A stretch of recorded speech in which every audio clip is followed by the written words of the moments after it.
எல்லோரும் எழுந்து நின்று கைகளை தட்டி பாடலை பாடுவோம்.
கர்த்தர் நம்மை நித்தம் நடத்துகிற தேவனாயிருக்கிறார். மகா வறட்சியான காலங்கள் நமக்கு திரட்சியை தருகிற தேவன் அவர்.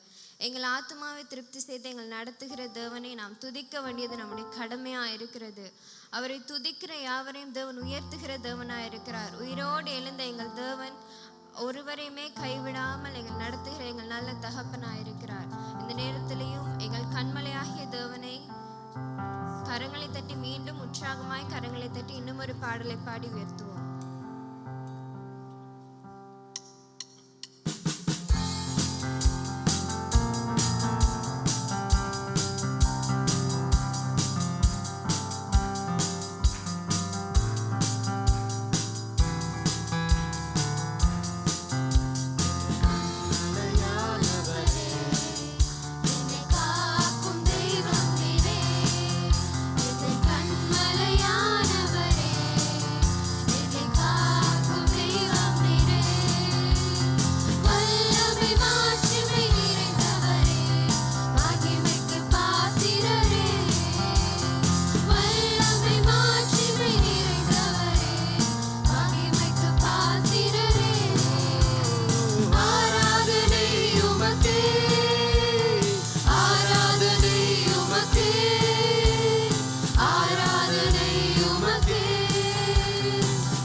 ஆராதனை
அவனே நன்றி சொல்லுகிறோம் ராஜா. ஆண்டவரே நீரே ஆண்டவரே எங்கள் வாழ்க்கையில் ஆண்டவரே செய்கிற அற்புதங்கள் எல்லாத்துக்கும் நன்றி என்று சொல்லுகிறோம் ராஜா. ஆண்டவரே எங்களை கூட்டி எடுத்து கிருபைக்காக நன்றி என்று சொல்லுகிறோம் ராஜா. ஆண்டவரே தகுதியற்ற எங்களை ஆண்டவரே அந்த ஆராதனைப்படியாக காட்டி வந்த கிருபைக்காக நன்றி என்று சொல்லுகிறேன். ஆண்டவரே உமக்கு நன்றி நன்றி நன்றி ராஜா. ஆண்டவரே எல்லாவற்றுக்காக நன்றி. ஆண்டவரே நீர் ஆண்டவரே தேவனே உமக்கு நன்றி என்று சொல்லுகிறோம் ராஜா. ஆண்டவரே ராஜா எல்லாவற்றுக்கும் ஆண்டவரே நன்றி சொல்லுகிறேன் ராஜா. ஆண்டவரே நேரங்களில் ஆண்டவரே நீர் ஒருவரே நன்றி கலராக இருக்கிறீர். ஆண்டவரே எல்லாவற்றையும் நன்றி என்று சொல்லுகிறேன் ராஜா. ஆண்டவரே நன்றி என்று சொல்லுகிறோம். ஆண்டவரே நன்றி.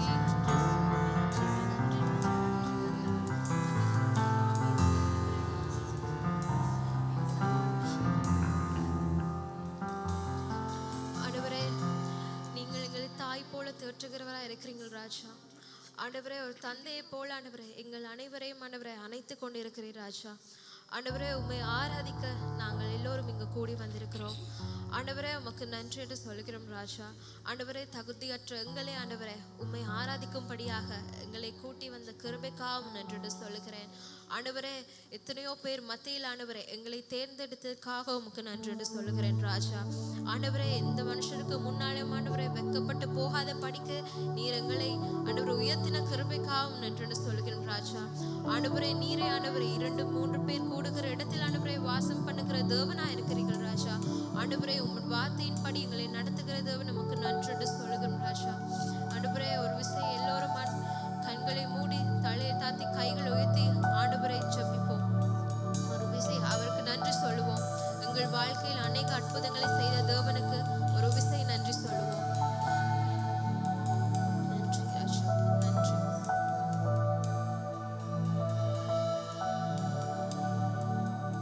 தாய் போல தேற்றி தந்தை போல ஆற்றி தோள் மீது சுமந்திடும் என் இயேசையா. தாய் போல தேற்றி தந்தை போல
நெஞ்சார அணைத்து முத்தங்கள் கொடுத்து நிழலாய் மாறிவிட்டீர்.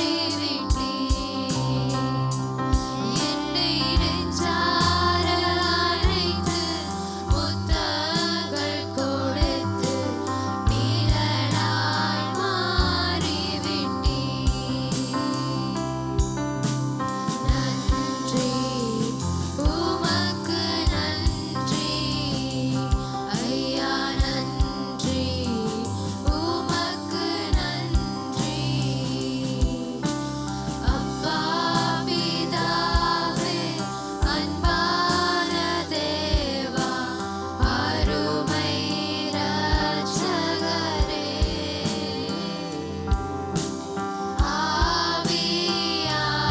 ஆவியானவரே, அப்பா பிதாவே, அன்பான தேவா, அருமை இரட்சகரே,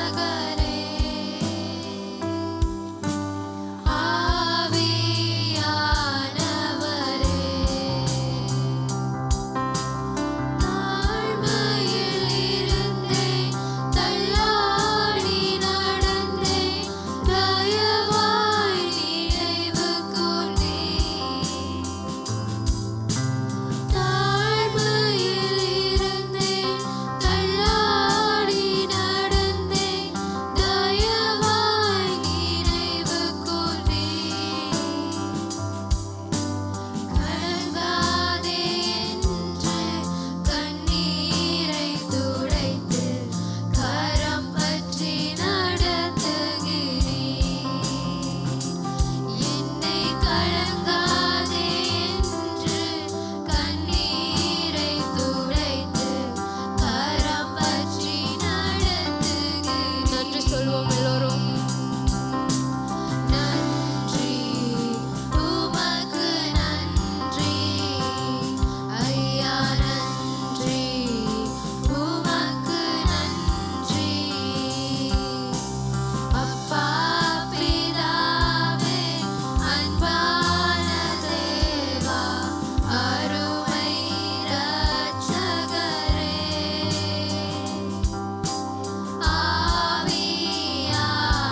ஆவியானவரே, அப்பா பிதாவே, அன்பான தேவா, அருமை இரட்சகரே,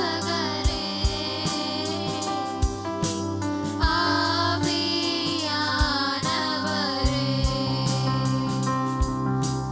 அப்பா பிதாவே, அன்பான தேவா, அருமை இரட்சகரே,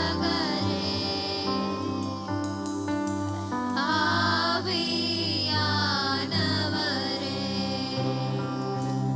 எங்கள் அப்பா பிதாவே, அன்பான தேவா, அருமை இரட்சகரே,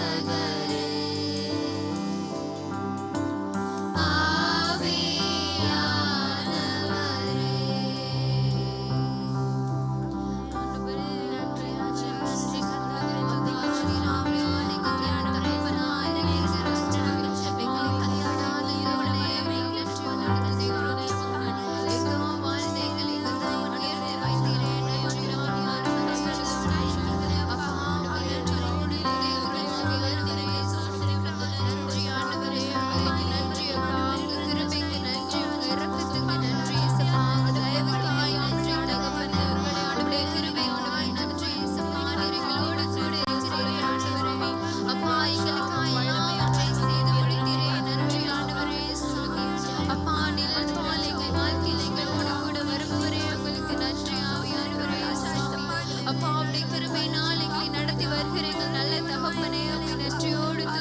ஆவியானவரே, ராஜா நீர் பெரியவர் ஆண்டவரே, எங்களை கைவிடாது கண்மலை நீங்க ஆண்டவரே, உம்மை நன்றி உள்ளமே இருக்கணும் ஐயா சுவாமி. அப்பா நாங்கள் எங்க இருந்தாலும் எங்களை தேடி வந்து உயர்த்துகிற தேவன் நீங்க ஆண்டவரே, எங்களை ஒருபோதும் விட்டு விலகாத தேவன் நீங்க ராஜா. அப்பா உம்முடைய சமூகம் எங்களுக்கு முன்பதாக செல்லுகிறதே அதற்காய் நன்றி ஆண்டவரே. அப்பா உம்முடைய கிருபைக்காய் நன்றி ஆண்டவரே. துதிக்கிறோம் ஆண்டவரே. அப்பா நன்றியோடு ஸ்தோத்திரிக்கிறோம் ஐயா. நன்றி தகப்பனே, நீர் செய்த எல்லா காரியங்களுக்கும் நன்றி ஆண்டவரே. அப்பா நீர் எங்களோடு கூட இருக்கிறீரே நன்றி. எங்கள் தேவைகளை சந்திக்கிறீரே நன்றி ராஜா. அப்பா எங்கள் வாழ்க்கையில் எல்லாமே உங்க திட்டப்படி நடக்கிறதே நன்றி ஆண்டவரே. உம்மை நன்றியோடு துதிக்கிறோம் ஆண்டவரே. உம்மை நன்றியோடு துதிக்கிறோம் ஐயா. உங்களுக்கு தேவனே ஆவியானவரே, உங்களுக்கு நன்றி ஆவியானவரே. ஆண்டவரே எங்கள் தேவனே, உம்மை நன்றியோடு துதிக்கிறோம் ஆவியானவரே. துதிகன மகிமைக்கு பாத்திரரே நன்றி ஆண்டவரே. பேருக்கு புகழுக்கு உரியவரே நன்றி ஆவியானவரே. உம்மை நன்றியோடு துதிக்கிறோம் ஐயா. உம்மை நன்றியோடு துதிக்கிறோம் ஆவியானவரே. ஆவியானவரே நீர் பெரியவர். அற்புதங்களை காண செய்கிறது நீங்க ஆண்டவரே. அதிசயங்களை காண செய்கிறது நீங்க ஆண்டவரே. உம்மை நன்றியோடு துதிக்கிறோம் ஐயா. உம்மை நன்றியோடு ஸ்தோத்திரிக்கிறோம் ஆவியானவரே. நன்றி ஆவியானவரே. ஆவியானவரே நன்றி ஆவியானவரே. ஆவியானவரே நன்றி.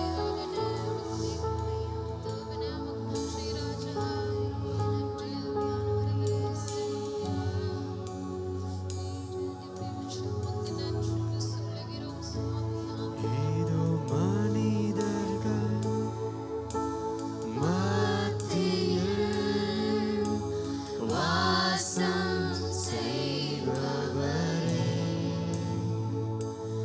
எங்கள் நடுவிலே வாசித்திட விரும்பிடும் தெய்வமே. ஏதோ மனிதர்கள் மத்தியில் வாசம் செய்பவரே, எங்கள் நடுவிலே வாசித்திட விரும்பிடும் தெய்வமே.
உங்கள் இன்னைக்கு ஆண்டவர்கிட்ட ஒப்பு கொடுங்கள். உங்கள் எல்லோரையும் ஆண்டவர் உங்கள் எல்லோரையும் சந்திப்பா, உங்கள் தேவைகளை சந்தித்து வழிநடத்துகிற தேவன்.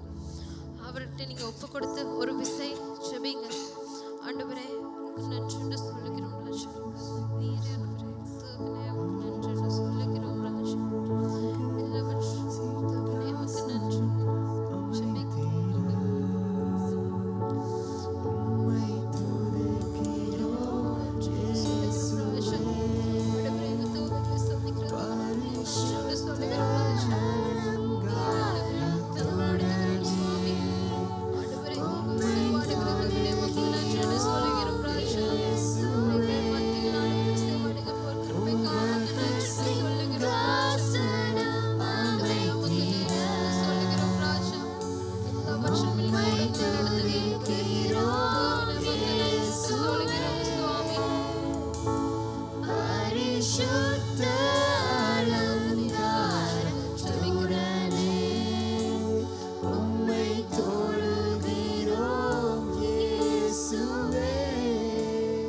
ஸ்தோத்திரம். இந்த காலை வேளையிலும் ஆண்டவருடைய பிரசன்னம் எங்கள் மத்தியில் இருக்கிறது. ஆமென்.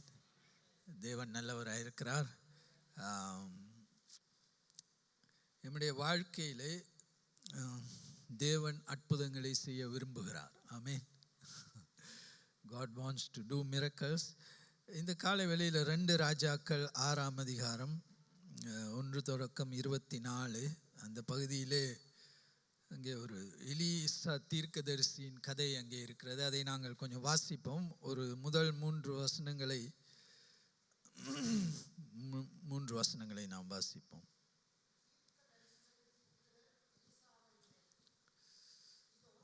நாங்கள் உம்முடன் குடியிருக்கிற இந்த இடம் எங்களுக்கு நெருக்கமாயிருக்கிறது. நாங்கள் ஜோர்தான் மட்டும் போய் அவ்விடத்தில் ஒவ்வொருவர் ஒவ்வொரு உத்திரத்தை வெட்டி குடியிருக்க அங்கே எங்களுக்கு ஒரு இடத்தை உண்டாக்குவோம் என்றார்கள். அதற்கு அவன் போங்கள் என்றான். அவர்களில் ஒருவன், நீர் தயவு செய்து உமது அடியாரோடே கூட வர வேண்டும் என்றான். அதற்கு அவன், நான் வருகிறேன் என்று சொல்லி அவர்களோடே கூட போனான்.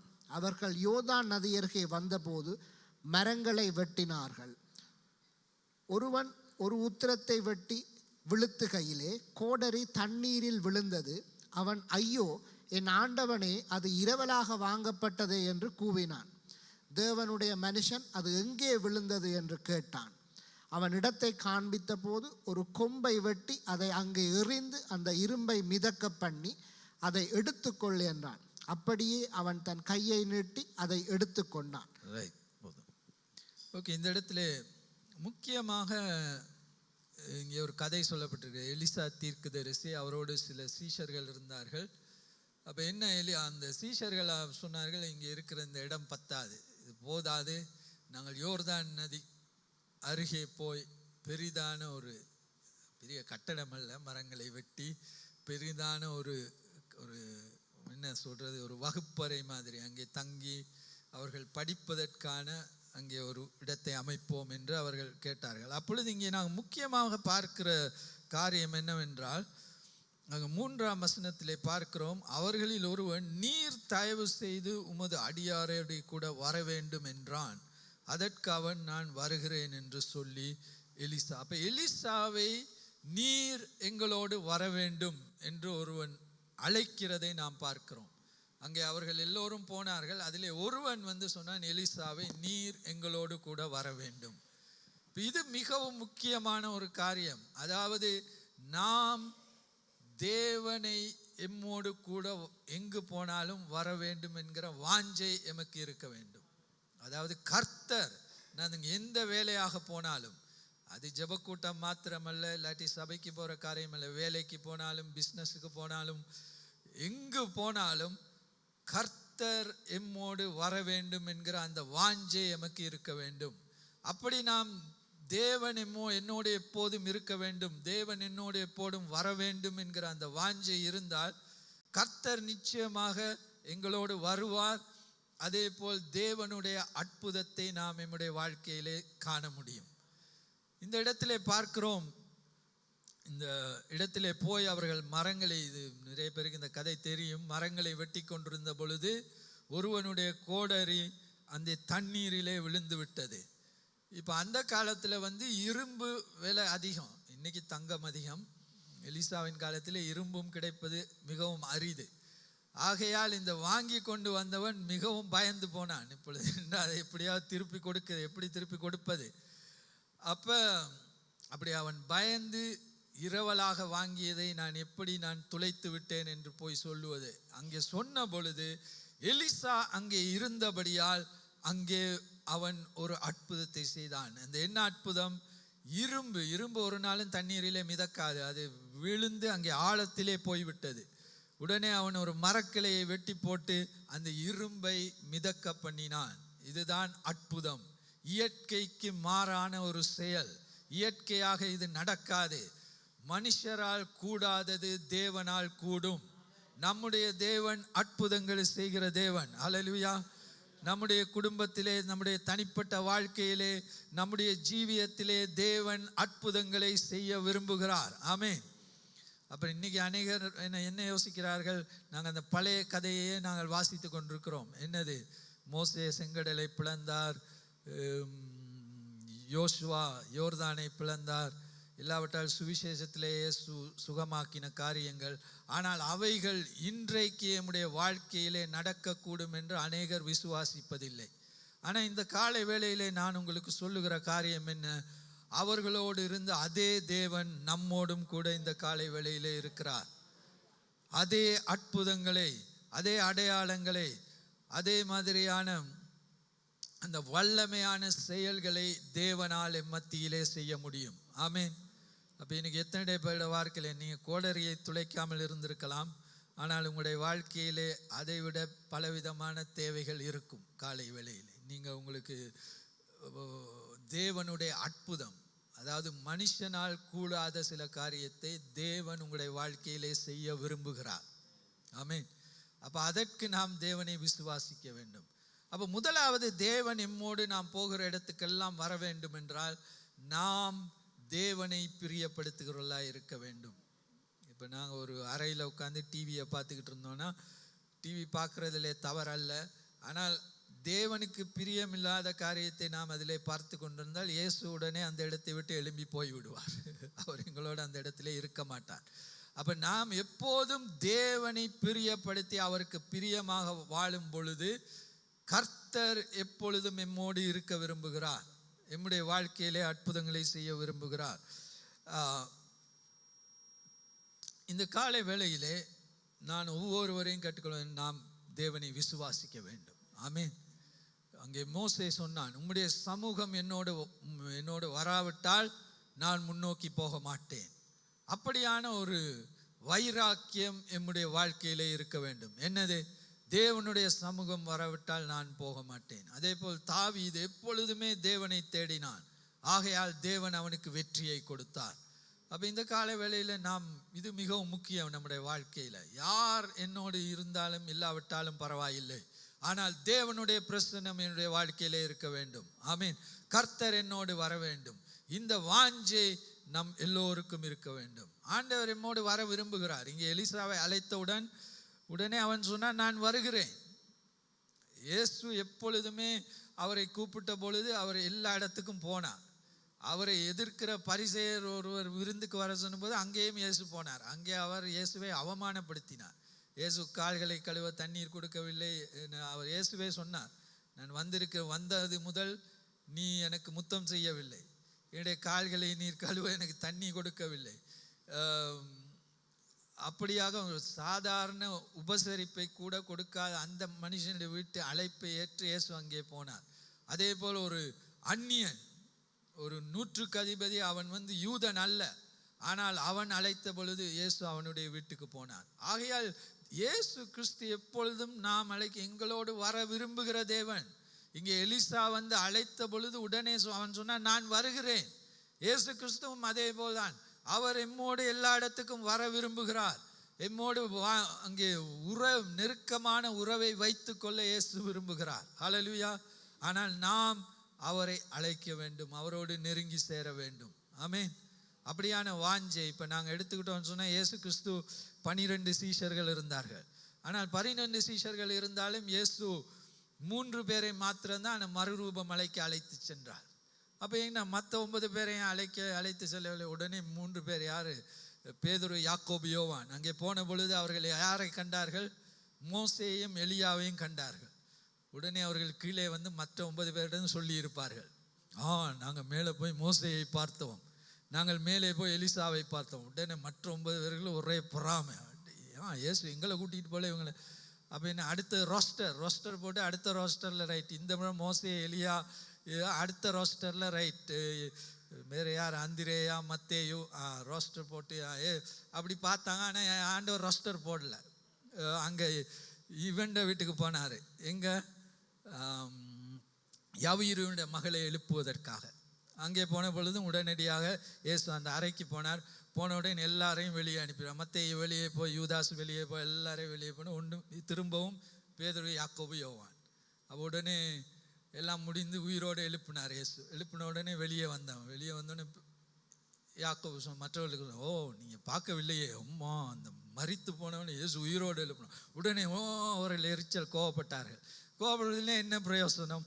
அங்கே இயேசு ஏன் அந்த 3 பேரையே தான் கொண்டு போனார். அதை கொண்டு போனது காரணம் என்ன? அவர்கள் இயேசுவை மற்ற 9 பேரை விட அதிகமாக இயேசுவோடு இருக்க விரும்பினார்கள். இயேசு அவருடைய இருதயத்தை பார்த்தார், அவருடைய வாஞ்சையை பார்த்தார்.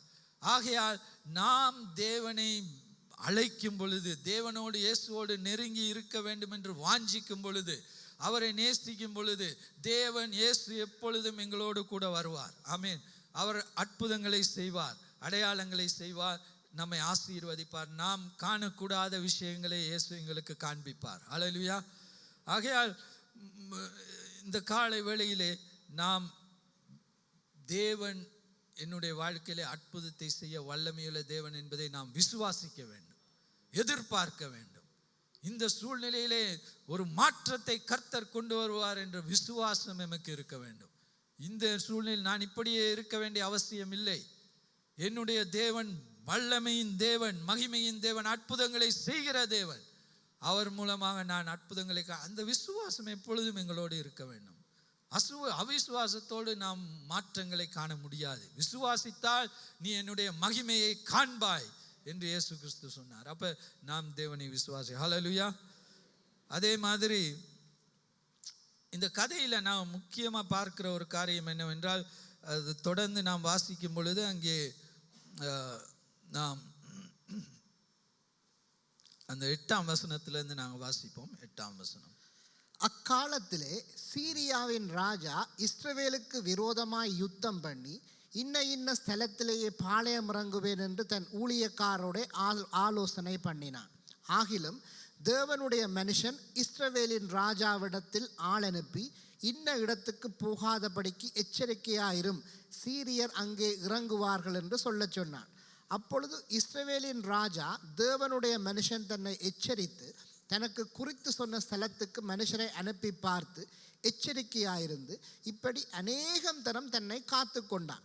இந்த காரியத்தின் நிமித்தம் சீரிய ராஜாவின் இருதயம் குழம்பி அவன் தன் ஊழியக்காரரை அழைத்து, நம்முடையவர்களில் இஸ்ரவேலின் ராஜாவுக்கு உளவாயிருக்கிறவன் யார் என்று நீங்கள் எனக்கு அறிவிக்க மாட்டீர்களா என்று கேட்டான். அப்பொழுது அவன் ஊழியக்காரரில் ஒருவன், அப்படி இல்லை, என் ஆண்டவனாகிய ராஜாவே, நீர் உம்முடைய பள்ளி அறையிலே பேசுகிற வார்த்தைகளையும் இஸ்ரவேலில் இருக்கிற தீர்க்கதரிசியாகிய எலிசா இஸ்ரவேலின் ராஜாவுக்கு அறிவிப்பான் என்றான். அப்பொழுது அவன், நான் மனுஷரை அனுப்பி அவனை பிடிக்கும்படி நீங்கள் போய் அவன் எங்கே இருக்கிறான் என்று பாருங்கள் என்றான். அவன் தோத்தானில் இருக்கிறான் என்று அவனுக்கு அறிவிக்கப்பட்டது. அப்பொழுது அவன் அங்கே குதிரைகளையும் ரதங்களையும் பலத்த இராணுவத்தையும் அனுப்பினான். அவர்கள் ராக்காலத்திலே வந்து பட்டணத்தை வளைத்து கொண்டார்கள்.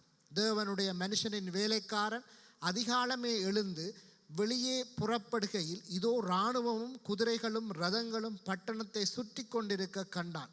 அப்பொழுது வேலைக்காரன் அவனை நோக்கி, ஐயோ என் ஆண்டவனே, என்ன செய்வோம் என்றான்.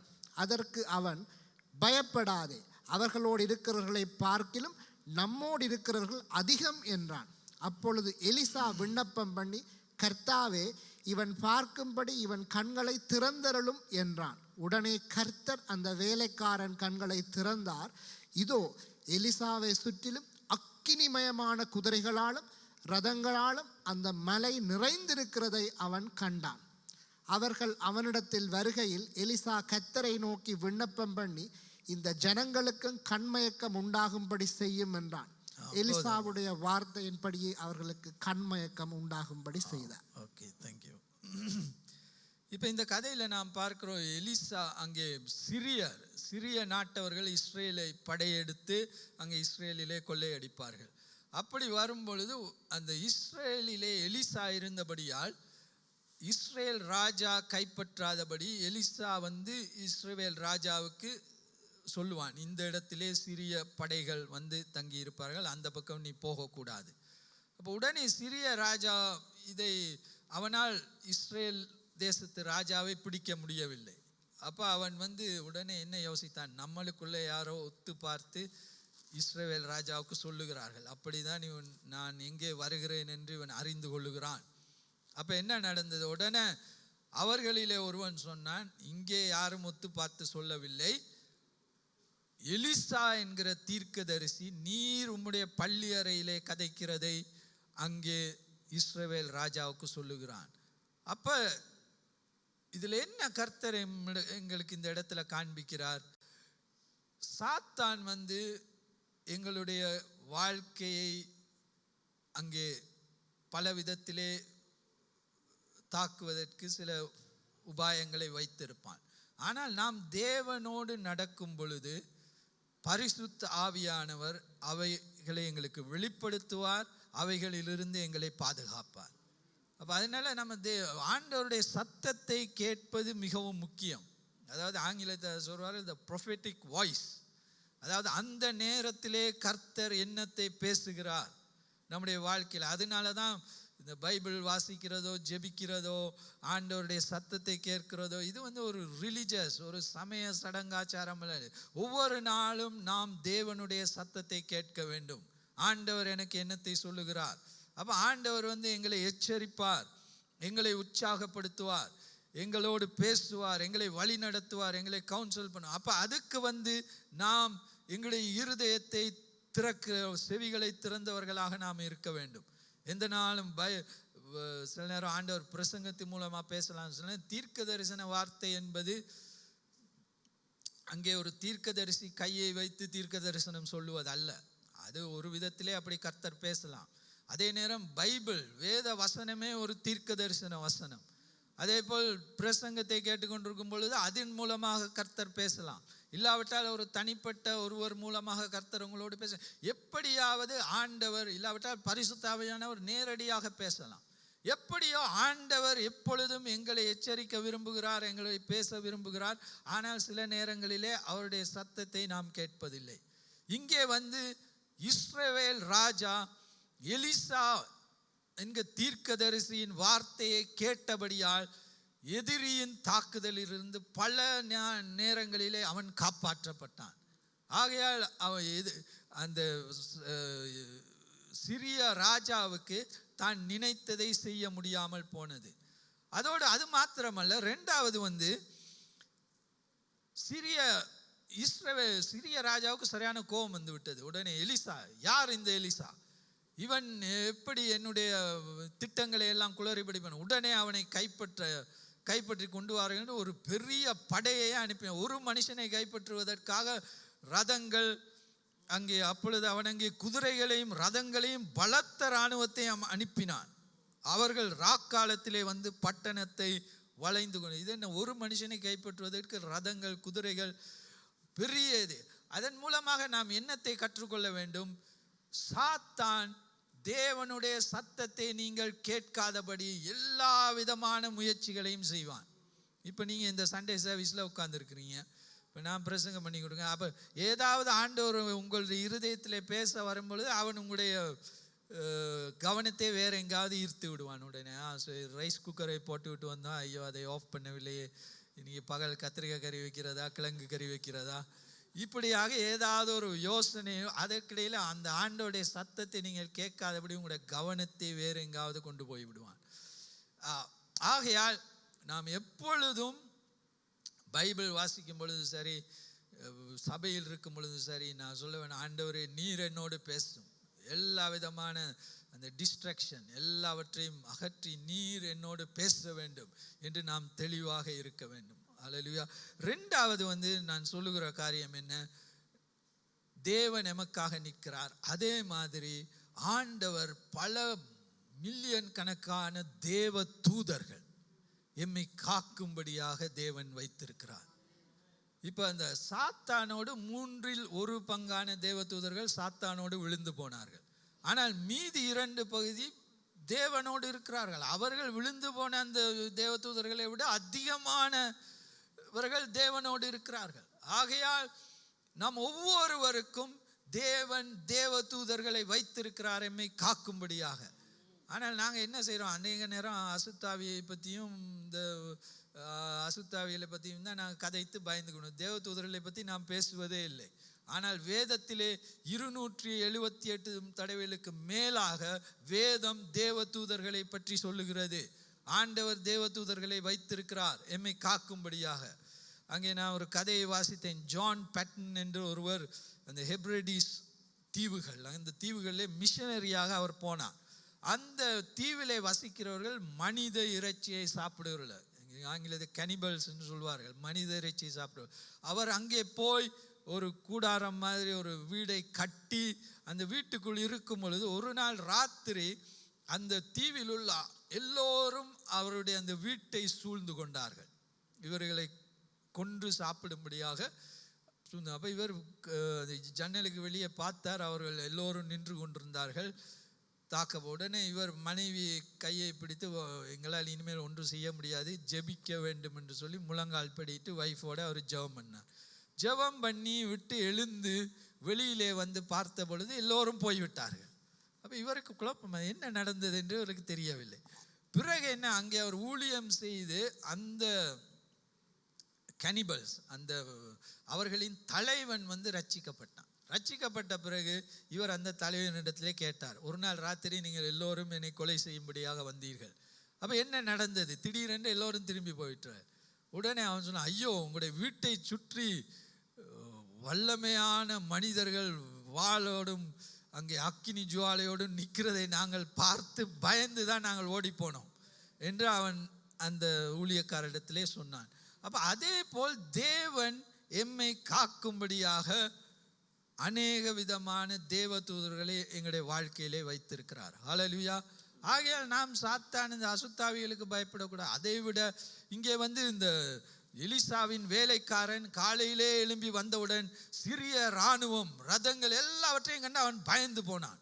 ஐயோ, இவர்கள் எல்லோரும் எங்களை பிடித்து விடுவார்கள். உடனே எலியா சொன்னது என்ன, அதற்கு அவன் பயப்படாதே, அவர்களோடு இருக்கிறவர்களை பார்க்கிலும் நம்மோடு இருக்கிறவர்கள் அதிகம் என்றான். அப்பொழுது எலிசா விண்ணப்பம் பண்ணி, கர்த்தாவே, இவன் பார்க்கும்படி இவன் கண்களை திறந்தருளும் என்றான். உடனே கர்த்தர் வேலைக்காரன் கண்களை திறந்தார். அங்கே பார்க்கிறோம், இதோ எலிசாவை சுற்றிலும் அக்கினிமயமான குதிரைகளாலும் ரதங்களாலும் அந்த மலைகள் நிறைந்திருக்கிறதை அவன் கண்டான். அப்போ உங்களை சுற்றிலும் அக்கினிமயமான குதிரைகள், ரதங்கள், தேவ தூதர்களை ஆண்டவர் வைத்திருக்கிறார். அவர்கள் நான் என் வாழ்க்கையிலே நான் ஒரு என்னுடைய தம்பி ஒரு முறை அந்த நேரம் அப்பா இறந்து விட்டார், நிறைய இருக்கவில்லை. நான் இங்கே கண்டியிலே படித்து கொண்டிருந்தேன். தம்பி குருத்தலாவ் சென்ட் தாமஸ்லே படித்து கொண்டிருந்த பொழுது அந்த நேரம் எங்கள் அம்மா மாத்திரம்தான் அவர் வேலை செய்கிறார். நாங்கள் இப்போ நிறைய பணம் இருக்கவில்லை எங்களிடம். அப்பொழுது அம்மா ஸ்கூலுக்கு 3 மாதம் அனுப்பும் பொழுது அந்த ஒரு வழி பயணத்துக்கு மாத்திரம்தான் பணத்தை கொடுப்பார், அப்படி என்றால் போவதுக்கு மாத்திரம். அப்போ என் தம்பியை அனுப்பின பொழுது அந்த வெளிமடை என்கிற இடத்துக்கு வந்தவுடன் அங்கே ஒரு குழப்பம், ஒரு ரைட்ஸ் மாதிரி ஏற்பட்டு அந்த கடைகள் எல்லாம் மூடிவிட்டார்கள். வெளிமடையிலேருந்து இன்னொரு பஸ் எடுத்து தான் அந்த குருத்தலாவ ஸ்கூலுக்கு போக வேண்டும், சென்ட் தாமஸ். ஆனால் அங்கே எல்லாம் குழப்பம் எல்லாம் கடைகள் எல்லாம் மூடி பஸ் எல்லாம் நிறுத்தப்பட்டவுடன் தம்பிக்கு என்ன செய்வதுன்னு தெரியல, குழப்பத்தோடு அங்கே நின்று கொண்டிருந்தார். அப்போ அங்கே கூடியிருந்த சிலர் சொன்னார்கள், ஒரு வேன் இருக்கிறது, அதை ஹயர் பண்ணி நாங்கள் திரும்பவும் நுவரெலியாவுக்கு நாங்கள் போய்விடுவோம். அப்போ தம்பியிடம் ஒரு பணமும் இருக்கவில்லை. இவர் யோசித்து கொண்டிருந்தபடி திடீரென்று ஒரு மனிதர் வந்து தம்பியை கையை பிடித்து, வாங்கள் நாங்கள் போயிடுவோம் வேனில். அப்போ இவர் சொன்னார், என்னிடம் இது கொடுப்பதுக்கு பணம் இல்லை. அந்த நேரம் 500 ரூபாய் ஏதோ அவர்கள் கேட்டார் போல் இருக்கிறது. பணம் இல்லைன்னா, இல்லை அதெல்லாம் நாம் பார்த்துக்கொள்ளலாம், வாங்க போவோம் என்று உட்கார்ந்து இவரோட கதைத்து இவருக்கு பஸ் காசு. அங்கே ராத்திரி வந்து நுவரெலியில் இறங்கின உடனே தம்பி அவரிடம் கேட்டிருக்கிறார், இப்போ நீங்கள் எங்கே போய் தங்க போகிறீர்கள், உங்களுக்கு எதுவும் இடம் இருக்கிறதா? உடனே அவர் சொன்னார், எனக்கு இங்கே யாரையும் தெரியாது. அப்போ அப்படின்னா வாங்க எங்களோட வீட்டில் வந்து தங்கலாம் என்று சொல்லி வந்து அவருக்கு அறையை கொடுத்து தங்க வைத்தோம். தங்க வைத்தவுடன் காலையில் எழும்பி அவர் முன் அறையிலே அமர்ந்திருந்தார். அமர்ந்திருந்தவுடன் என்னுடைய அங்கிள் அவரிடம் சொன்னார், உங்களுக்கு நான் ஒரு தேநீரை செய்து கொண்டு வருகிறேன், இருங்கள் என்று குசினிக்கு போய் அங்கே டீயை செய்து கொண்டு வந்து பார்த்தால் அவரை காணவில்லை. அப்போ உடனே அங்கே வெளியிலே பார்த்தால் ஒரு 2-3 மைலுக்கு தெரியும், யாரும் போனாலும் வெளியிலே போய் பார்த்தாலும் யாரையும் தெரியாது. அப்போ இது மாதிரி அப்போ இது என்ன என்று சொல்லுவது? இது வந்து இப்போ அன்றைக்கு நான் போன கிழமை ஒரு அந்த ஸ்டேஷன் ரோட் தெய்வலை அதில் போய் என்னுடைய பைக்கில் அந்த கிளச் உடைந்து விட்டது. கிளச் உடைஞ்சால் பைக் போக இயலாது அதுக்கு மேலே. அப்போ நான் அங்கே பார்க் பண்ணி ஒரு 2 கிழமைக்கு முதல் எனக்கு காய்ச்சல் வந்து அப்போ தான் சுகமாக இருந்து உடம்பும் வீக். இப்போ இதை தள்ளி கொண்டு எவ்வளோ தூரம் போகுது? இப்போ அங்கே பக்கத்தில் கேட்டு பார்த்தாலும் ஒரு கரேஜுமே இல்லை. பிறகு நான் நின்று கொண்டு அங்கே இன்னொரு பைக்கில் நின்று கொண்டு இருந்தேன். அவரை நான் சொன்னேன், நீங்கள் பக்கத்தில் எதுவும் கரேஜ் இருக்கிறதா? இல்லை என்று சொல்லி. அப்போ கிளச் உடைந்து விட்டதுன்னு அவர் சொன்னேன், ஸ்டார்ட் பண்ணி ஒரு கியரை போட்டு முள்ள போகலாம். நானும் ஸ்டார்ட் பண்ணி பார்த்தேன், ஒன்றும் சரி வரல. உடனே அவர் என்ன செய்தார், வந்து நான் என்னுடைய காலால் தள்ளுகிறேன், நாங்கள் போவோம் தள்ளி கொண்டு போய் அந்த தெய்வலை கலலைட்ஸை தாண்டி அதுக்கு மேல் போனால் அங்கே பெரிய ஏத்தம், அது காலால் தள்ள முடியாது. உடனே அவர் என்ன செய்தார், அவருடைய பைக்கில் இருந்து இறங்கி என்னை அவருடைய பைக்கை ஓட்டி கொண்டு வர சொல்லி இவர் அந்த பைக்கை அந்த மலை மேலே அவர் தள்ளி கொண்டு போய் பிறகு மேலே போய் திரும்ப இறங்கி பைக்கை தள்ளி என்னை அப்படியே தள்ளி கொண்டு போய் கரேஜிலே விட்டு நான் அவருடைய பேரை கேட்குறோமே, இனிமேல் நீங்கள் பார்த்து கொள்ளுங்கள், நீ தான் கேரேஜ் வந்து விட்டது என்று உடனே டக்குன்னு போய்விட்டார். எனக்கு அவருடைய பேரை கூட கேட்க நான் சொல்லவில்லை. அது தேவதூதனா இருக்கலாம், மனுஷனாகவும் இருக்கலாம். ஆனால் எந்த நேரமும் தேவன் அவருடைய தூதர்களினால் எங்களை சூழ்ந்திருக்கிறார், எமக்கு உதவி செய்யும்படியாக, அற்புதங்களை செய்யும்படியாக. ஆகையால் நாம் இவைகளை விசுவாசிக்க வேண்டும். உலகத்தின் காரியங்களையோ சாத்தானையோ பார்த்து நாம் பயந்து கொண்டிருக்கக்கூடாது. நாம் தேவனை விசுவாசிக்க வேண்டும். அவர் அற்புதங்களை செய்கிற தேவன், நம்முடைய வாழ்க்கையிலே வல்லமையான காரியங்களை செய்கிற தேவன். ஹல்லேலூயா. ஆகையால் இந்த காலை வேளையிலே நாம் நம்முடைய இருதயத்தை நாம் கர்த்தருக்கு நேராக திறப்போம். எத்தனை பேருக்கு இந்த காலை வேளையில் தேவன் உங்களை தொட வேண்டும் என்று விரும்புகிறீர்கள்? ஆமென்.